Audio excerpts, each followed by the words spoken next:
Contracultural. Los misterios y secretos del arte.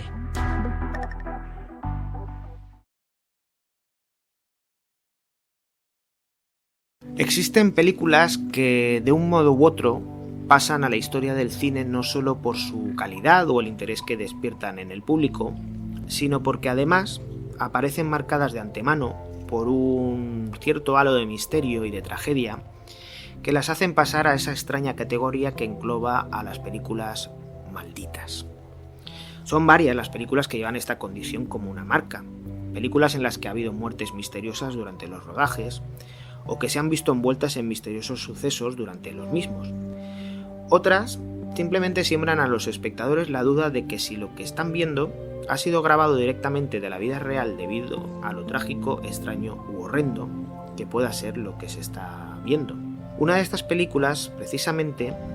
fue rodada en 1937 y pretendía, basándose en una historia real y utilizando imágenes reales,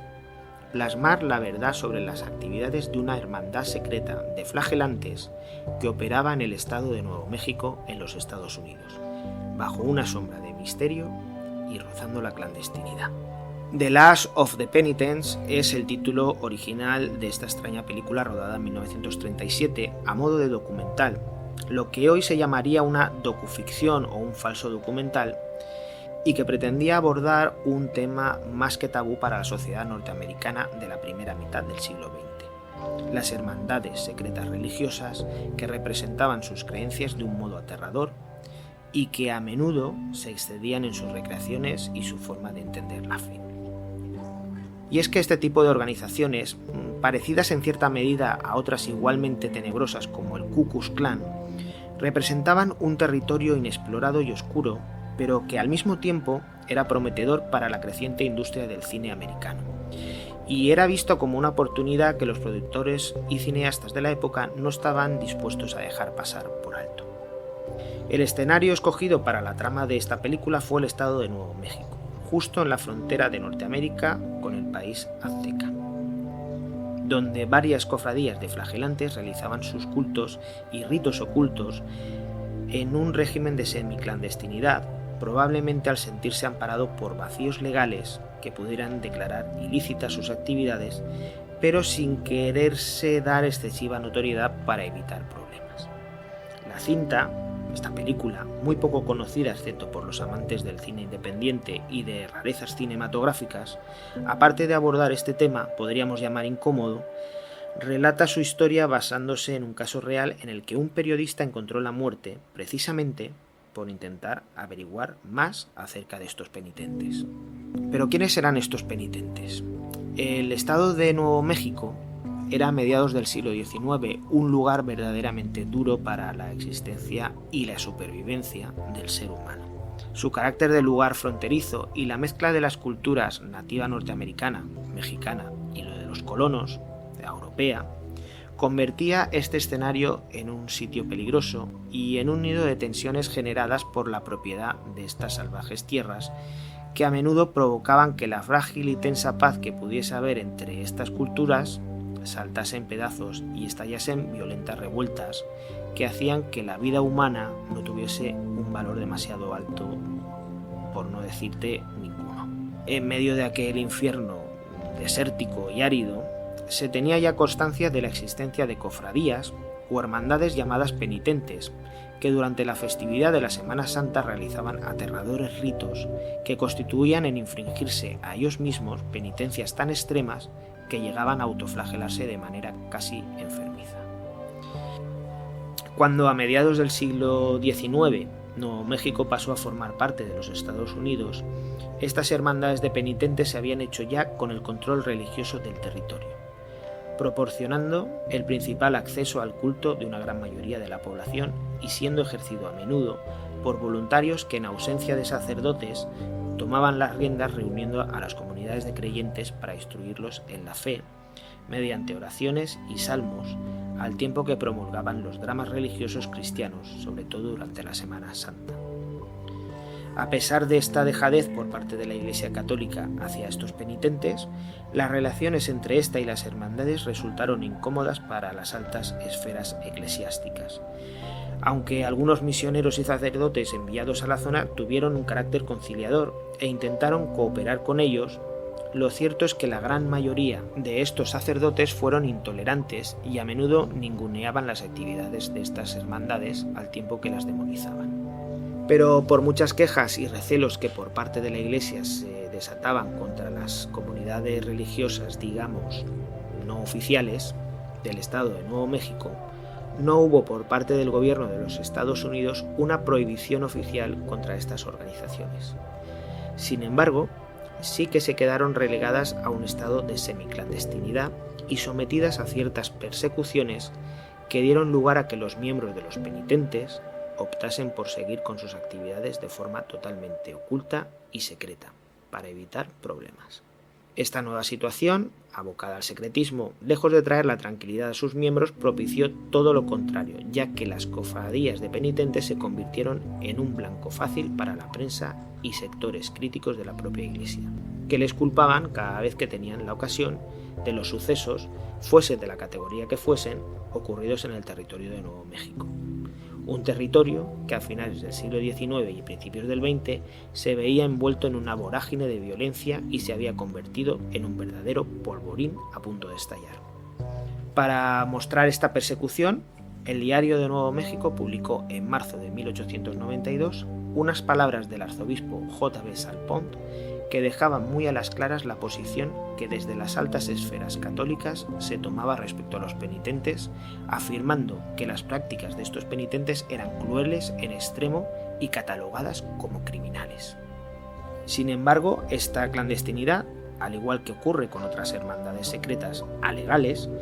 creó un aura de misterio que se convirtió en una gran atracción hacia las muchas personas curiosas de la sociedad norteamericana, que no dudaban en acudir a los parajes inhóspitos de Nuevo México y Colorado también, para que, como ellos mismos decían, ir a la caza del penitente y poder presenciar estos rituales de autoflagelación y crucifixiones en vivo, para posteriormente enviar cartas y artículos a los diarios de sus localidades en los que narraban de forma a menudo exagerada y crítica los rituales extremos de estas sociedades. Por tanto, una historia acerca de sociedades secretas que castigan a sus miembros con sesiones sangrientas de flagelaciones y que llegan a crucificar a personas de carne y hueso era un argumento lo verdaderamente escabroso y aterrador como para que la industria cinematográfica norteamericana, Hollywood, y en concreto los directores, guionistas y productores del cine de terror de los 30, la dejasen pasar por alto. Probablemente documentados por aquellos pequeños artículos que con cierta asiduidad aparecían en los periódicos locales que contaban las andanzas de estos penitentes, la idea de llevar a las pantallas una historia basada en estas organizaciones, al estilo de otras que operaban por los estados sureños como el Ku Klux Klan, fue germinando en la mente de los guionistas de Hollywood desesperados por saciar la demanda de tramas para un público ávido de este tipo de historias. Pero el detonante de que en 1937 los directores Roland Price y Harry Revier ofrecieran al público The Last of the Penitents, traducido como El látigo de los penitentes en clara alusión a las prácticas de flagelación, fue un hecho real que tuvo como consecuencia trágica la muerte de uno de esos periodistas que, atraídos por el secretismo y el misterio que rodeaba estas hermandades, había acudido para tratar de realizar in situ un reportaje que echase algo de luz sobre estas organizaciones. El 8 de marzo de 1936, un año antes de que se hiciera esta película, la revista española Crónica ofrecía a sus lectores con pelos y señales el relato de la suerte que había corrido el periodista y fotógrafo Carl Taylor, quien había acudido a la región de Albuquerque para tratar de tomar anotaciones y realizar fotografías de cara a escribir un reportaje para la revista norteamericana Today Magazine, para la cual trabajaba. Este periodista acudía atraído por las historias atroces que circulaban acerca de estos penitentes, en las que se aseguraba, como la misma revista Crónica relataba, escenas en las que se realizaban atrocidades en forma de martirios que con frecuencia producían la muerte. y que consistían en crucificar realmente a un infeliz, fuese un afiliado que, enloquecido por el fanático, se prestase voluntariamente al sacrificio, o fuese un joven penitente designado por los jefes de la secta, arrastrado hasta la cruz, o fuese, por último, un muchacho ajeno a la feroz hermandad y secuestrado y asesinado ritualmente. Karl Taylor preparó minuciosamente el viaje y planeó cómo debía abordar el acercamiento a esta hermandad. Sabía que sería una tarea peligrosa, puesto que los años de desprestigio y persecución a que se había sometido a estos penitentes había propiciado que sus miembros tomasen precauciones de lo más extremas para proteger su hermandad. Además, el periodista sabía que otros compañeros suyos, en investigaciones anteriores, habían sufrido la ira de los penitentes, como le había sucedido a Floyd Wilson en 1914, quien había adquirido una casa cercana al lugar escogido por la secta para realizar sus ritos, con la esperanza de poder así observar sin peligro las evoluciones y los ritos de esta hermandad. Sin embargo, a pesar de la seguridad que le ofrecía la casa a Wilson en 1914, varios miembros de los penitentes descubrieron sus intenciones y en el momento en que iba a comenzar la ceremonia, clavaron tablones de madera en las puertas y ventanas y rodearon el edificio armados con fusiles con la intención de acribillar a balazos a Wilson en cuanto éste asomara la cabeza. Ante este panorama, Karl Taylor no escatimó en precauciones para realizar su reportaje. Comenzó haciéndose pasar por un ingeniero contratado para realizar estudios de campo y realizar fotografías de la zona, con fines a instalar pozos petrolíferos, y como tal personaje contrató a un chico, Modesto Trujillo, en un pueblo alejado de Albuquerque para que le hiciera las veces de guía y de asistente durante su viaje. Poco a poco, Taylor, instalado en una humilde caseta en medio del desierto, logró dar con el lugar exacto donde se realizarían las ceremonias de Semana Santa. Y una vez llegado el día de la celebración, regaló a Trujillo su bicicleta y al tiempo que le daba dinero, le dio permiso para pasar el día en el pueblo. Una vez alejado el muchacho, el periodista ya solo se vistió con andrajos y hábilmente caracterizado, logró darse la apariencia de un vagabundo, y de esta manera logró acercarse hasta la multitud de los penitentes que acudían a la ceremonia. Con una pequeña cámara de fotos escondida entre sus ropas, pudo Karl Taylor lograr un reportaje gráfico más que aceptable con el que poder reforzar la fuerza del texto que más tarde escribiría y que mandaría a la redacción de la revista, y que sería, sin duda alguna, el reportaje estrella del número donde apareciera. Era ya de noche cuando Taylor llegó a su choza. Según las crónicas, entró en ella, encendió la pequeña lámpara de aceite, guardó en su maleta la pequeña cámara de fotos que contenía todo el reportaje, se despojó de su disfraz, cenó algo ligero, se tendió sobre su catre de campaña y tuvo el cuidado de poner junto a sí el rifle cargado,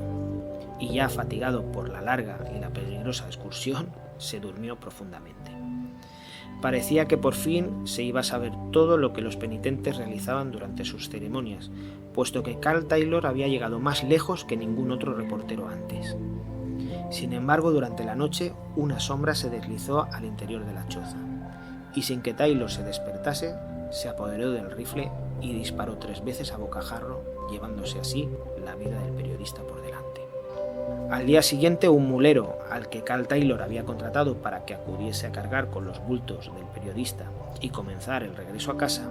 descubrió el cuerpo sin vida de Taylor y dio parte a las autoridades sobre el terrible hallazgo que acababa de descubrir. Acto seguido se optó por parte de las autoridades a apresar a la única persona que había convivido con Taylor durante los últimos días, y que no era otro que Modesto Trujillo, el chaval que le había ayudado en su estancia. Este, al ser detenido al cabo de varios días de persecución, confesó su crimen, dando todo tipo de detalles. Él había sido quien se había deslizado por la noche en la cabaña y quien había disparado a Taylor para robarle la cámara fotográfica. Pero, ¿por qué? Pues porque el muchacho, en realidad, y a pesar de las precauciones de Taylor, estaba afiliado a esta secta de penitentes, y no había sospechado de su nuevo patrón hasta que el día en que iba a tener lugar la ceremonia, este le dio el día libre, le le dio dinero y encima le regaló su bicicleta. Trujillo, sospechando algo, no fue hacia el pueblo, sino que se escondió en el bosque cercano a la cabaña, y al ver salir a Taylor vestido con andrajos y dirigirse al lugar en el que sus hermanos iban a realizar sus ritos, el muchacho cayó en la cuenta de las verdaderas intenciones del norteamericano y decidió actuar por su cuenta. Por este motivo, acechó hasta que el periodista volvió a la cabaña y esperó a que se durmiera para asesinarle y robar su cámara.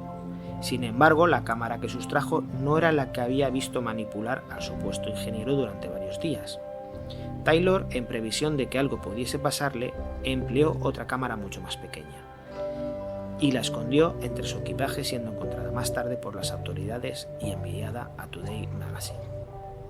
El joven Modesto Trujillo fue apresado y probablemente condenado a pena de muerte. El joven acató la condena, pero hizo una petición: morir crucificado por sus propios compañeros penitentes. La revista Crónica daba cuenta de este suceso en 1936, pero el dramático episodio había ocurrido en mayo de 1935. Y 2 años después, en 1937, se estrenaba en las salas de cines norteamericanas la película The Last of the Penitents. Y aunque no tuvo mucha suerte,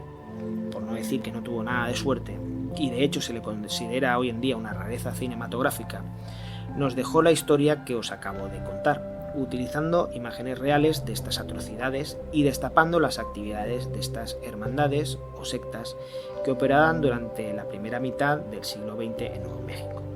Y quién sabe si aún a fecha de hoy continuarán con sus actividades. Así que cuando